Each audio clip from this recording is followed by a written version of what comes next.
สบายดีกันอีกครั้งหนึ่งก่อนมาฮอดคลิปนี้เนาะสำหรับผู้ที่ติดตามการแนะนำเทคนิคการสอนให้ครูของข้าพเจ้านี่มาถึงหัวใจมันละมาถึงแก่นมันละเพราะว่าการพัฒนาความคิดสร้างสรรค์เนี่ยมันก็ต้องมีหลักการของมันเฮ็ดได้ให้เด็กที่มีความคิดสร้างสรรค์ CBL นี่เขาเอิ้นว่า Creative Based Learning นี้ข้าพเจ้าได้ทดลองอยู่ในศูนย์การศึกษาของข้าพเจ้าแล้วก็ประสบผลสำเร็จโดยรวมแล้วประสบผลสำเร็จหลายนักเรียนที่มาเรียนนี่มาจากหลากหลายโรงเรียนนานาชาติโรงเรียน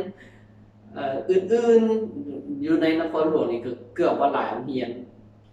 ถือว่ามักครูสอนกับม่วนอันนี้ข้าพเจ้าพัฒนามาจากระบบนี่แหละเทคนิคการเรียนการสอน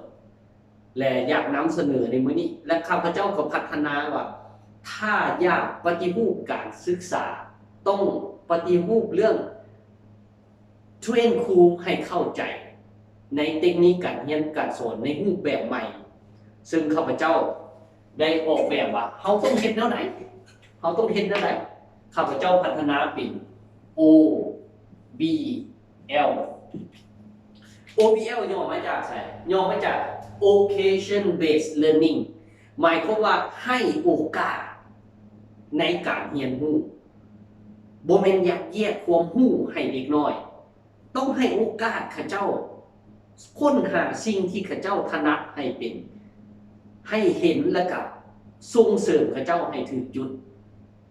จังสิพัฒนาเด็กสู่คุณภาพสู่ฟิวเจอร์education ของสังคมเราได้ถูกต้องถูกวิธีครูต้องเข้าใจเทคนิคการเรียนการสอนในรูปแบบนี้อย่างแท้จริงและข้าพเจ้าก็สินำเสนอในคลิปต่อๆไปแต่ว่าถ้าผู้ใดสนใจอยากเข้าใจไว้อยากเรียนไว้ข้าพเจ้าเปิดคอร์สมาเรียนตัวจริงเนาะอยู่ศูนย์การศึกษา I can do ของข้าพเจ้าก็ได้หรือสิจัดคอร์สและสิแจ้งอีกทีนึงว่าอยากพัฒนาการเรียนการสอนให้เด็กที่ให้เขาเจ้ามีความเบิกบานม่วนซื่นในการเรียนมักคักในการเรียนรู้ครูก็ม่วนในการเรียนรู้ต้องใช้ระบบนี้แล้วให้โอกาสในการเรียนรู้ซึ่งสิเฮ็ดแนวใดมันก็มีวิธีมีเทคนิคมีกิจกรรมของมันโดยที่เฮาเฮ็ดแนวใดอันนึงแหละแม่นสร้างวิธีกระตุ้นสู่ตั้งปัญหา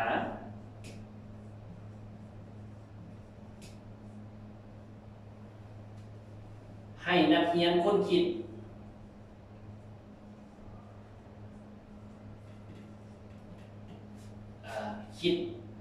ค้นคิด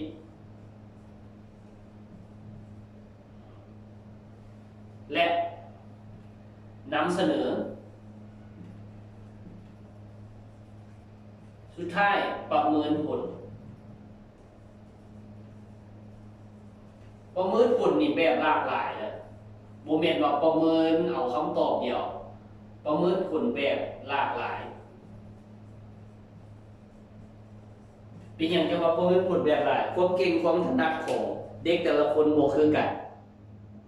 ความเก่งความถนัดของเด็กแต่ละคนกระตุ้นแบบใดสิเฮ็ดแนวใดสิตั้งปัญหาให้นักเรียนสามารถค้นคว้าเรียนรู้ด้วยตนเองให้เขาเจ้าได้ค้นคิดให้เขาเจ้าได้นำเสนอบ่แม่นว่าการสื่อสารนี่เป็นสิ่งที่สำคัญบ่แม่นว่าสิให้เขาเจ้าเรียนเอาความรู้ใส่อย่างเดียวเลยบ่กล้าเว้ากล้าว่าเพราะว่าเวลาเขาเจ้าสิใช้ชีวิตในสังคมตัวจริงแท้เขาเจ้าต้องได้สื่อสารสิเฮ็ดเวียกงานใดสิเฮ็ดอีหยังเขาเจ้าก็ต้องได้ใช้การสื่อสารเพราะฉะนั้นเขาต้องพัฒนาให้มันถูกต้องไว้แต่น้อยเขาจังสิใหญ่มามีคุณภาพคลิปต่อไปสินำเสนอลงลึกรายละเอียดตื่น